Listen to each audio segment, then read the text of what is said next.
오전 시간에 함께 나눈 것에 대해서 조금 더 나누려고 그럽니다. 우선 먼저 개역 한글에 기록되어 있는 신명기 32장 11절 말씀을 먼저 읽도록 하겠습니다. 시작. 마치 독수리가 그 보금자리를 어지럽게 하며 그 새끼 위에 너풀거리며 그 날개를 펴서 새끼를 받으며 그 날개 위에 그것을 엎는 것 같이. 아멘. 자, 창세기 1장 2절을 한번 펴보세요. 1장 2절 함께 읽겠습니다. 시작. 땅이 혼돈하고 공허하며 흑암이 깊음 위에 있고 하나님의 신은 수면에 운행하시니라. 아멘. 자, 여기서 운행하시니라 한 번 더 읽어볼까요? 시작. 운행하시니라. 하나님은 전지전능하심에도 불구하고 의도적으로 땅을 하나님이 목적하는, 하나님이 어떤 목적 때문에 땅을 더 좋게 만들 수 있음에도 불구하고 하나님 보시기에 이렇게 나빠 보이는 모습으로 만드셨다. 이게 성경입니다. 근데 이걸 정확히 이해하셔야 돼요. 아, 하나님은 목적에 따라서 어떻게 나빠 보이는 모습을 하실 수 있다 없다? 하실 수 있다. 절대. 근데 나빠 보이는 모습을 하실 때는 반드시 그 창조가 됐든 역사가 됐든 기록이 됐든 무엇과 연관이 있다? 사람과 연관이 있다. 그래서 1장 2절에 땅도 사람과 연관이 있죠. 그 땅의 흙으로 사람을 만들었으니까. 그리고 둘째 날도 그죠? 물을 위의 물과 아래 물로 나누었죠. 근데 보시기 좋았더라고 없어요. 위의 물을 나누신 이유가 이제 우선 물리적 입장에서 보면 노아 홍수 때 위의 물이 쏟아지죠. 쏟아짐으로써 어떻게 됩니까? 하나님을 신뢰하지 않는 사람들은 전부 이렇게 멸해버리는 그런 장면이 나오잖아요. 하나님은 사람을 살리고 세우시는 게 목적이신데 사람을 제해버리는 거니까 하나님들 좋으실 리가 있겠습니까? 그래서 둘째 날 보시기에 좋았더라가 없는 이유 중에 하나가 되겠고, 그 다음에 여섯째 날 하나님의 궁극적인 목적인 사람을 만드셨는데 뭐가 빠졌다? 하나님 보시기에 좋았더라가 없다. 아멘. 자, 그러면 어느 곳에는 하나님이 만드신 다음에 하나님 보시기에 좋았더라. 즉각 하셨어요. 셋째 날에 보게 되면 두 번 보시기에 좋았더라 하셨어요. 그죠? 셋째 날 왜 두 번을 하셨느냐? 크게 나누어서 두 가지를 창조하셨기 때문에. 저는 이게 이제 사랑의 표현이면서 너무나 무서운 표현이에요. 셋째 날 첫 번째로 창조한 게 뭐였습니까? 중력을 창조한 거죠. 그 전엔 중력이 없었어요. 중력이 없었기 때문에 땅에 뭐가 덮어 있었어요? 물이 덮어 있었는데 땅에 물이 덮어 있을 수가 없죠. 그죠? 중력이 없으니까 물이 흩어져 버린단 말이에요. 그래서 하나님이 1장 2절에 땅을 만드신 다음에 뭐 하시죠? 운행. 정확히 표현하면 땅을 감싸고 계시는 그 모습이 되겠죠. 그렇게 하다가 셋째 날 중력을 창조하시면서 감싸고 있는 방식을 다르게 이제 변해가는 모습을 우리가 창세기 1장에서 들으신 분들은 정확히 알겠습니다만, 어쨌거나 그래서 셋째 날은 중력을 창조할 때 창조하자마자 보시기에 좋았더라. 그리고 셋째 날 또 한 가지 식물을 창조하시죠. 식물을 창조한 다음에 즉각 보시기에 좋았더라. 목사님, 그게 어차피 하루에 벌어지는 일이니까 참 하나님도 지혜가 없으세요. 오전이라고 칩시다. 중력을 만들고 오후에 식물을 만들었어요. 그럼 저녁에 주무시기 전에 보시기에 좋았다. 어떻게 하면 돼? 하루 종일 한 전체 평가를 하면 되잖아요. 근데 하나님은 뭘 하셨다? 개별 평가. 그렇게 하시는 하나님의 의도의 끝이 어디다? 사람. 여러분이에요. 나예요. 하나님은 나에게 뭘 하시겠다? 개별 평가. 당신이 억울하다고? 내가 자리에 잘못 들었다고? 엄한 자리에 있다고? 나는 덤태기 쓰고 함께 몰락한다고? 하나님 그렇지 않아요. 하나님은 그 속에서도 어떡하셔? 개별적으로 평가를 해주세요. 나는 하나님을 믿는 사람들과 함께 있으니까, 나는 교회 안에 있으니까, 나는 예수님을 찬양하는 자리에 있으니까 나는 괜찮겠지. 그렇지 않아요. 개별적 평가를 하셔서 넌 아니야. 넌 아웃. 그죠? 마태복음 13장이 어떻게 표현하고 있습니까? 천국을 이야기하면서 무슨 얘기했습니까? 어디서 어디를? 의인 중에서 악인을 골라낸다. 그죠? 금을 칠 때 일단 고기를 어떻게 해요? 고기를 건져내는 거예요. 건져내놓고 어떻게 해요? 좋은 고기, 나쁜 고기를 고르시는 거죠. 그러니까 하나님은 사람에 대해서 뭐 하신다? 개별 평가하신다. 억울함을 당할지라도 하나님을 신뢰하세요. 반드시 하나님이 갚아주시고 건져주시고 회복시키십니다. 이건 하나님의 약속이고요. 변치 않는 하나님의 속성에 해당하는 거죠. 그렇죠? 그러니까 하나님은 의도적으로 전지전능하심에도 불구하고 의도적으로 좋아 보이지 않는 모습으로 하셨다. 아멘. 그죠? 그게 뭐와 관련이 있기 때문에 사람, 하나님의 관점에서 얘기해야겠죠. 그래서 1장 3절 사람을 상징하는 땅을 만들어 놓고 3절에 빛을 만들 때부터 하나님이 뭘 하셨다? 말을 하셨다고 써 있어요. 가라사대 가라사대. 즉 하나님은 하나님의 말을 들을 수 있는 대상으로 누구를 여기고 있다? 땅이죠. 근데 땅이 실제 아니잖아요. 그러니까 땅을 하나님이 만들 사람으로 하나님은 미리 염두에 두고 하나님은 언제나 미래도 뭐가 돼요? 미래도 현재니까 그 땅을 하나님의 말을 들을 수 있는 사람으로 여기고 그때부터 뭘 하신다? 말씀하신다. 그러면 우리가 광야에 살면서 인생 동안 살고 있는 동안 하나님은 계속해서 우리에게 뭐 하신다? 말씀을 하신다. 그죠? 하나님의 시각과 사람의 시각이 다르니까 자꾸 뭐야? 부딪히는 거지. 그죠? 그러니까 그래서 하나님은 사람을 의도적으로 좋아 보이지 않는 모습으로 만드셨다. 근데 하나님의 계획이 뭐기 때문에 하나님이 하실 수 있는 최고 좋은 모습, 그게 1장에서는 심히 좋았다. 요거거든요. 베스트가 되게 하기 위해서. 요 베스트는 다른 것엔 안 돼. 동물에게는 안 돼. 누구에게만? 사람에게만. 그죠? 요 베스트 때문에 사람들이 이제 오해가 되면 상처를 받거나 잘못된 길로 빠져들거나 귀신에게 악한 영에 빠지는 경우가 아주 많은 거죠. 하나님의 계획이 사람에 대해서 베스트로 하는 거다. 베스트는 뭐냐? 베스트의 내용은 뭐냐면 인격적 결혼, 인격적 결혼. 그죠? 여러분, 이게 참 놀라운 게 뭐냐면 하나님은 어쩔 수 없이 하나님의 목적 때문에 뭐 하게 하려는 거예요? 사람을. 그죠? 그분의 목적은 뭐다? 쌍방적으로, 인격적으로 사랑하는 사이가 되고 싶은 거야. 하나님은 다른 것들은 일방적으로 다 사랑할 수 있죠. 근데 그의 최고의 모습이 뭐다? 일방적으로 강제적으로 할 수 있는 최고는 굿이지만 그죠? 하나님이 원하시는 인격적으로 하는 최고는 베스트. 그래서 하나님은 그 베스트 때문에 어쩔 수 없이 배드로 만드시는 것이다. 이것만 사람들이 이해하고 그 하나님의 본심, 밑에 깔린 그 전심을 안다면 신앙은 정말 기쁨이 되겠죠. 그죠? 자, 그때 이 창세기 1장 2절에 하나님이 땅을 하나님의 목적 때문에 이런 모습, 혼돈공허 흑암 있게 만드신 거야, 이제. 목적 때문에. 이건 어쩔 수 없이 하나님도 조마조마하는 그런 마음 제가 좀 표현했죠? 그런 마음 이제 만드시는 거야. 만들어 놓고 어떻게 하시느냐? 운행. 물리적 입장에서 보면 아직 중력이 없기 때문에 흙에, 그 땅의 땅덩어리가 어떻게 돼요? 혼돈이라는 게 제대로 질서가 잡힌 무질서한 거잖아. 그러니까 흩어질 수 있으니까 어떻게 하는 거예요? 하나님이 그거를 감싸고 흩어지지 않게 땅을 감싸고 계시는 그런 모습을 지금 여기서는 운행하신다.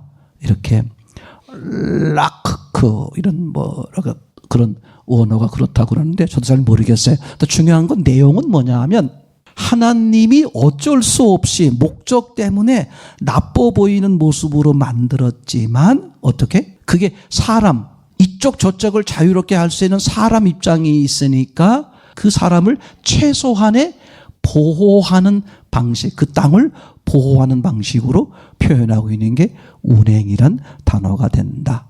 이해되겠죠? 마치 할머니가 그 아이를 이렇게 키우고 도와줄 때 그 최소한의 하는 한계가 있잖아요. 막 어른을 대하듯이 막 하지 않지 않습니까? 그런 자세의 모습.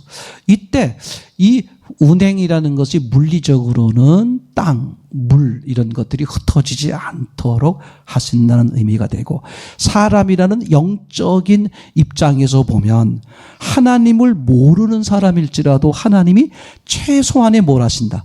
최소한의 보호와 사랑과 인도해 주신다. 아멘. 제 말 이해되겠죠? 그건 아주 너무나 당연한 거라고 생각이 돼요. 이제 그때 이 운행이란 단어가 똑같이 이 1장 2절과 똑같이 쓰인 단어가 이 신명기 32장 11절이라서 찾은 거거든요. 다시 한번 볼게요. 개역 한글을 다시 보겠습니다. 신명기 32장 11절 시작. 마치 독수리가 그 보금자리를 어지럽게 하며 그 새끼 위에 너풀거리며 그 날개를 펴서 새끼를 받으며 그 날개 위에 그것을 업은 것 같이. 예, 이때 이 1장 2절에 한글로 표현하면 운행이란 단어, 네. 이 단어의 그 원어적 의미가 1장 2절과 신명기 32장 11절에 똑같이 쓰였는데 어떤 의미로 쓰였냐면 독수리는 주로 그 절벽 끝에다가 둥지를 튼다 그러잖아요. 이제 새끼들을 보호하기 위한 것과 이제 자기가 어떤 뭐 왕이다 뭐 이런 개념의 그런가 하여튼 그렇게 해서 그 새끼를 키우는 방식 중에 하나가 그렇다 그래요. 새끼가 어느 정도 이제 젖을 뗄 단계가 되면 둥지를 막 쉽게 말하면 흔들어 버린다는 거야. 그러면 이제 어떻게 됩니까? 새끼들이 떨어지잖아요. 그럼 절벽 위에서 절벽 밑으로 떨어지니까 그럼 이놈들이 이제 살아나려고 막 발버둥 치잖아요. 그러다가 어떤 놈은 이 날개에 힘을 받아서 스윙하고 나는 놈이 있고, 아직 조금 덜 성숙한 놈은 바둥바둥 하는데도 땅에 처박히게 생겼을 때 엄마가 쫓아와서 날개로 받는다, 또는 뭐 다리로 움켜진다. 어느 쪽인지 모르겠지만 그렇게 하는 방식으로 새끼들을 훈련시킨다 그러잖아요. 그런 의미가 운행이다. 그러니까 하나님이 어쩔 수 없이 좋아 보이지 않는 모습으로 사람을 만들었지만, 그죠? 어떡한다? 하나님이 계속 한 번도 눈을 떼지 않고 보시고. 제 말 이해되겠죠? 적어도 하나님이 이렇게 만들어서 내 인생은 망가질 수밖에 없었어요. 그런 핑계를 대지 못하도록. 난 이게 중요해. 하나님 입장에서 난 인생에서 별 쓸모가 없어. 나는 뭐 적어도 누구도 인류 역사 이래로 한 사람도 그렇게 변명할 여지를 주지 않기 위해서 하나님 어떻게? 누구에게나. 아까 얘기했죠. 개별적 평가. 개별적 평가가 뭐야? 개별적 평가를 하려면 평가는 공의로워야 되잖아요. 그러면 그 사람이 개별적 평가를 받을 때 난 억울하다는 말을 하지 않을 수 있어야 돼. 그럼 뭐 해야 돼요? 하나님이 그 사람에게 충분히 좋은 평가를 받을 수 있는 여지와 형편을 제공해야 돼, 안 해야 돼? 하나님은 최소한 그렇게 하신다. 이게 지금 독수리가 새끼를 자기처럼 만드는 훈련을 시키는 거. 그래서 의도적으로 땅을 나쁘게 만들어 놓고 하나님 뭐 하신다? 운행. 땅을 보호하고 계신다. 얘기되겠죠? 이걸 우리말 성경 번역으로 된 걸 한번 이제 보면 시작. 그 사랑의 모습은 마치 독수리가 자기 둥지를 어지럽히고 자기 새끼 위를 맴돌다가 그 날개를 펴서 새끼들을 잡아 날개 끝에 얹는 것 같다. 독수리가 새끼를 훈련시키는 모습을 우리가 상상해보고 그 장면을 보면 막 끔찍하잖아요. 그죠? 와, 어떻게 그냥 저럴 수 있어? 세상에 저럴 수가 있어? 막 그런 생각이 좀 들 수도 있지 않겠습니까? 하나님의 그 정말 세상 그 어떤 것과도 비교할 수 없는, 사람도 어쩌면 이해할 수 없는 사람을 향한 그 놀라운 그 계획과 최고의 모습의 목적을 이루시기 위해서 어쩔 수 없이 하나님도 전능하시고 사랑이 무한하심에도 불구하고 어쩔 수 없이 좋아 보이지 않는 과정을 쓰신다. 그래서 창세기 1장에 보면 보시기에 좋았더라가 있잖아요. 그죠? 그리고 또 뭐가 있다 그랬죠? 보시기 좋았더라가 없다고 되어 있잖아. 근데 마지막에 뭐라고 써 있습니까? 이 모든 것을 보시고 힘이 좋다. 다시 말할게요. 보시기에 좋았더라만 있는 상태에서 마지막에 전체를 보고 보시기에 힘이 좋다. 그렇게 말하지 않고 보시기에 좋지 않은 모습이 있었음에도 불구하고 나중에 뭐라고 말해? 보시기에 무슨 뜻이다? 보시기에 좋지 않은 것이 오히려 나중에 보시기에 좋은 정도가 아니라 힘이 좋은 베스트가 되게 하는 과정이다. 맞습니까? 그러니까 광야에서 신명기 8장 4절의 3절 4절 말씀처럼 하나님이 너에게 밥도 굶기고 고난도 당하고 또 너희가 생각도 못한 걸 먹이기도 하고 하신 이유가 뭐냐? 사람이 하나님으로 사는 거, 하나님의 말씀으로 사는 것임을 알게 하기 위해서다. 광야에 뭐가 있다? 고난, 과정. 근데 꼭 명심하세요. 나쁜 거는 과정이야. 그걸로 절대 끝내지 않으셔. 거기서 나의 뭐가 중요해? 태도가 중요해. 어디를 보느냐.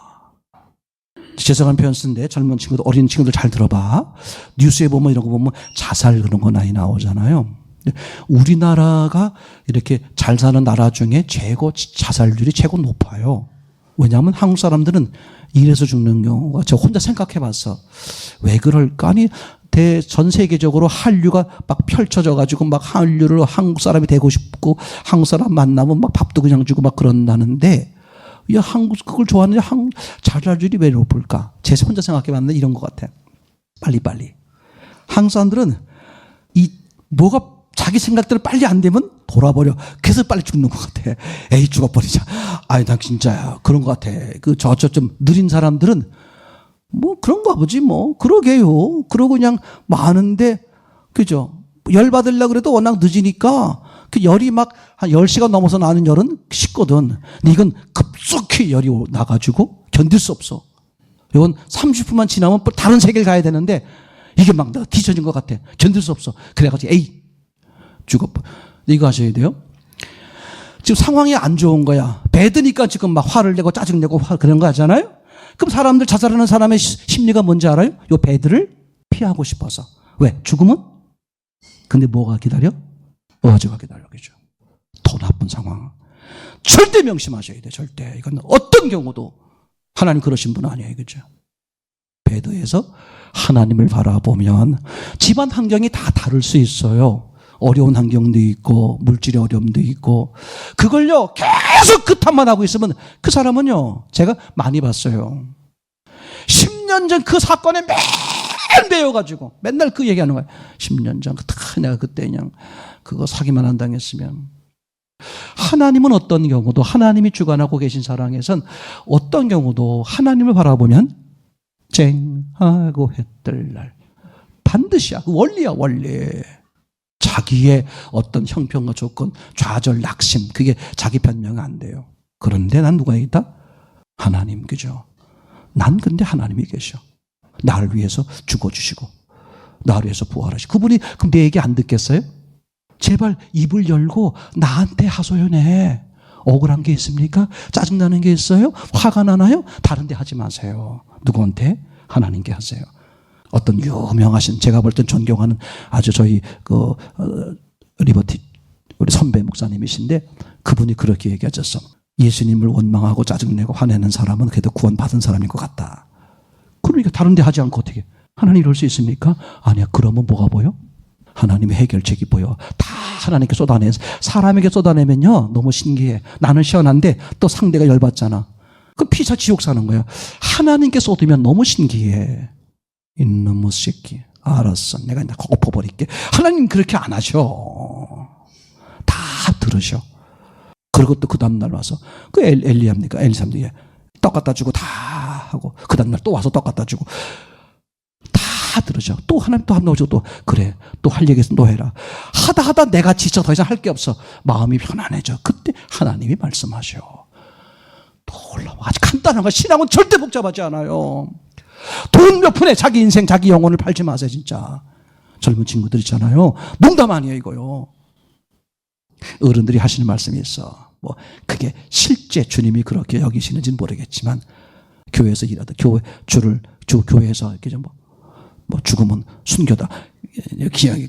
심하게 말하는 게 있지만 그런 건 아니지만 정말 주님을 향해서 주님이 그런 마음 주셔서 주님이 이렇게 헌신하시다가 병들어 죽고 그럼 주님이 그걸 받아주지 않겠습니까? 그런 점에서 여러분 이게 이해하시게 되겠죠. 자, 신명기 32장 11절이 창세기 1장 2절에 운행하신다는 단어가 신명기 32장 11절에 나오는데 그게 그 내용이 뭐였냐면 독수리가 자기 새끼를 훈련시키는 거 얼마나 엄하게 하겠어요. 엄마 아빠 나 오늘 컨디션이 안 좋거든. 다음 주부터 하면 안 될까? 안 돼. 그죠? 우리 꼬맹이들은 그렇잖아요. 한 번만 뭐 이러면 엄마가 또 마음 약해. 그래 알았어 한 번만 이렇게 한 번이 두 번 되고 두 번이 세 번 되고 막 그런 거잖아요. 근데 이 하나님은 독수리는 안 돼. 까불지 마. 엄마가 판단했을 때 아빠가 판단했을 때 넌 충분히 할 수 있어. 너 할 수 있어. 이렇게 이제 해서 그죠? 내가 할 수 있네. 내가 날개가 있구나. 내가 날개가 이게 날 수 있는 거네. 이렇게 해서 이제 새로운 세계로 열어가는 거죠. 이놈이 처음엔 왜 벌벌 떨겠어요? 자기는 날지 못한다고 생각한 거야. 근데 하나님은 이놈을 날게 만들었거든. 하나님은 사람을 날게 만들었어요. 근데 사람은 난 못 날아. 난 이거 못 벗어나. 그렇게 이제 한정된 거거든. 하나님이 어떻게 그걸 고난이란 속으로 집어넣어서 내가 날 수 있네? 내가 이걸 견뎌낼 수 있네? 그 세계가 열리면 신앙이 상상할 수 없어요. 하나님이 뭐가 째째해서 뭘 안 주시겠습니까? 그런 마음이 열리지 않기 때문에 하나님이 부어주면 오히려 그 사람이 하나님을 떠나고 문제가 생기니까 안 하는 거죠. 그러니까 하나님께서 신명기 32장 11절에 독수리가 새끼 훈련시키는 방식 그런 의미가 창세기 1장 2절의 운행의 그런 뜻이다. 이해됐죠? 근데 이 우리말 성경에서는 뭐라고 써있냐면 다시 보여주시면 그 사랑의 모습은 이렇게 써 있어요. 독수리가 아주 엄하게 남들이 봤을 때는 어떻게 저거 지 새끼를 저렇게 할 수가 있지? 저러다가 저거 죽을 수도 있는데 실제로 독수리가 새끼 훈련시키다가 죽을 수도 있잖아요. 그런데 그 독수리의 밑바닥에 뭐가 있다? 사랑. 독수리는 혹시라도 실수할 수 있지만 누구는? 하나님은 실수가 없잖아요. 하나님이 사람에게 혹시 나에게 혹독하게 합니까? 내 인생에 왜 이럴까? 힘들까? 어려울까? 괴로울까? 왜 나만 이러지? 실수하지 않으시는 하나님인데 바닥에 뭐가 깔려있다? 그 사랑. 그걸 신뢰하고 고백해 드리세요.